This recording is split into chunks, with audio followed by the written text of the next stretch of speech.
আসসালামু আলাইকুম প্রিয় পাঠক, আজ একটা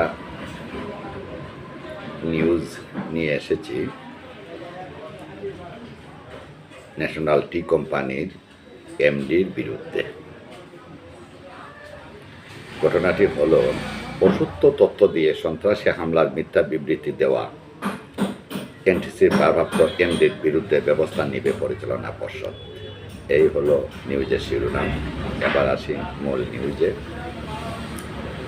শেয়ার হোল্ডারদের মাঝে বিভ্রান্তি ছড়াতে মিথ্যা সন্ত্রাসী হামলার ঘটনাটি একটি গুরুতর বিষয় এবং এটি পুঁজিবাজারে তালিকাভুক্ত একটি কোম্পানির আভ্যন্তরীণ ব্যবস্থাপনার সমস্যা এবং এর সাথে সংশ্লিষ্ট পক্ষগুলো স্বার্থের সংঘাতকে প্রকাশ করে। মিথ্যা ও সাজানো তথ্য দিয়ে একটি অনলাইন পোর্টালে বিবৃতি দিয়েছেন 18 নম্বর এনটিসির ভারপ্রাপ্ত এমডি সৈয়দ মাহমুদ হাসান। এ বিষয়ে উপস্থিত কয়েকজন পরিচালকের সাথে মোবাইলে যোগাযোগ করা হলে তারা স্বীকার করেন আদৌ সন্ত্রাসী হামলার ঘটনা ঘটেনি। তবে একজন শেয়ার হোল্ডার, সাংবাদিক ও একজন ক্যামেরাম্যান পর্ষদ সভায় উপস্থিত সদস্যদের কিছু জিজ্ঞাসা করেন এবং আমরা তার উত্তর দিয়েছি এবং উনি উত্তরে সন্তুষ্ট হয়েছেন। কিন্তু সন্ত্রাসী হামলার ঘটনার ভারপ্রাপ্ত চেয়ারম্যান ও পরিচালক শাকিল রিজভী অস্বীকার করেন এবং এমডির বিরুদ্ধে ব্যবস্থা নেওয়া হবে বলে তিনি এ প্রতিনিধিকে জানিয়েছেন।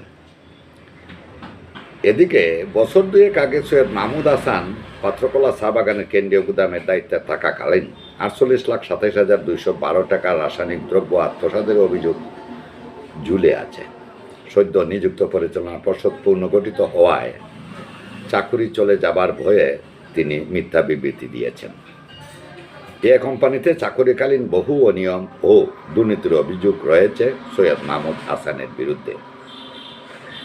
তিনি আবার কেরামত সিন্ডিকেটের অন্যতম সদস্য ছিলেন।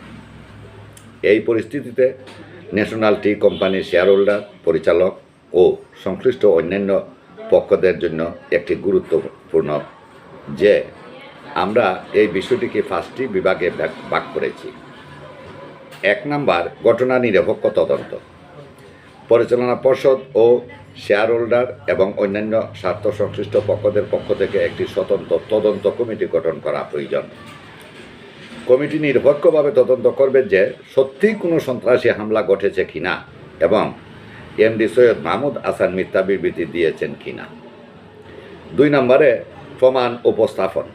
ঘটনাস্থলে থাকা সিসিটিভি ফুটেজ, উপস্থিত কর্মকর্তাদের সাক্ষ্য এবং অন্যান্য ডকুমেন্টারি প্রমাণ সংগ্রহ করে প্রকৃত সত্য উদ্ঘাটন করা উচিত।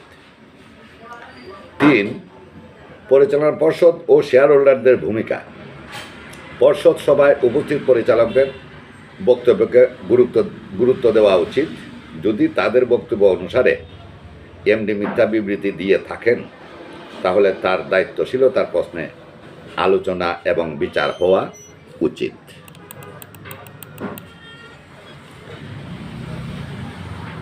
4 নম্বর, বাজারে তথ্যের প্রভাব। মিথ্যা তথ্য প্রকাশিত হলে তা শেয়ার বাজারে কোম্পানির প্রতি বিনিয়োগকারীদের আস্থা নষ্ট করতে পারে। এ ধরনের ঘটনা এড়াতে দ্রুত ও কার্যকর ব্যবস্থা নেওয়া উচিত। 5 নম্বরে, নিয়ন্ত্রক সংস্থার ভূমিকা। Bangladesh securities and exchange commission BSEC এর মতো নিয়ন্ত্রক সংস্থা এই ঘটনার ওপর নজরদারি করতে পারে এবং প্রয়োজনীয় ব্যবস্থা গ্রহণ করতে পারে। সত্য উদ্ঘাটনে স্বচ্ছতা ও নিরপেক্ষতা বজায় রাখার অত্যন্ত গুরুত্বপূর্ণ। এটি শুধুমাত্র কোম্পানির ভবিষ্যৎ স্থিতিশীলতাই নিশ্চিত করবে না, বরং বিনিয়োগকারীদের আস্থা পুনরুদ্ধারে সহায়তা করবে।